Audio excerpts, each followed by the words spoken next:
Still, as I have said, there was that dread of the very word ghost, until we took number 8, the Paragon, Dennis and I.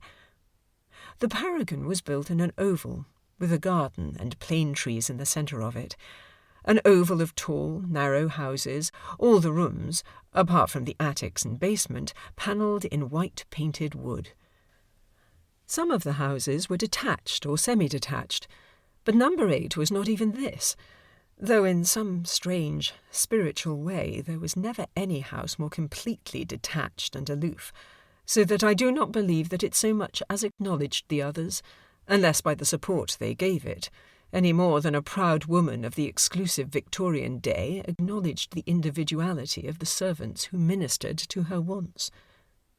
Apart from a small writing-room, which fronted the staircase, the whole of the first floor was occupied by the drawing-room, running the entire depth of the house, with 2 tall, narrow windows at the front, overlooking the oval, an arch in the middle, and a large rounded bay window at the back.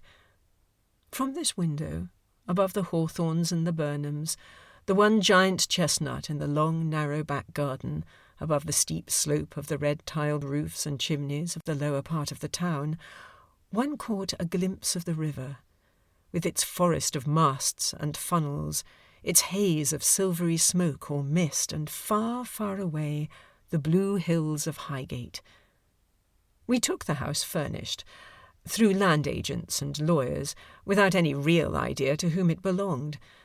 The drawing-room was done in silk rep of a palish green, neither emerald nor willow, but something between both, and a shiny chintz, white, powdered with tiny black specks and bunches of rosebuds. The writing-table was very small with a sloping top. The other tables, all of rosewood, and unnecessarily large, were like pools of reflected light dotted with islands of Morocco-bound books.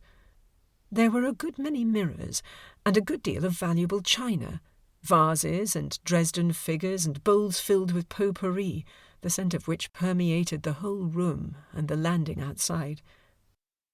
It sounds like a silly sort of a room, but it had charm as everything which belongs to a past generation does have, at least for me, and during that exceptionally hot summer it was grateful as a woodland bathing pool overhung with willows. Dennis and I laughed at it, and laughed at ourselves for liking it, but like it we did.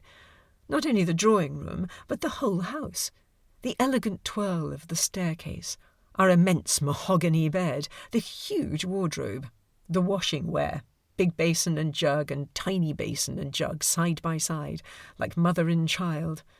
The scent in the upper rooms, not of potpourri, but sandalwood. Sandalwood everywhere, in the drawers and wardrobes like houses. Still, it was the drawing-room which held me most. Young and newly married, one of a large, cheerful family, I had begun by being almost unendurably restless during the long hours when Dennis was away, attending to his duties at Woolwich. Noisy, too, banging doors and swishing about, singing, whistling, too busy to settle down to anything. But the drawing-room at number 8 quietened me, so that before a couple of months had passed, the rather boisterous spring merged into a tranquil summer. I moved more sedately.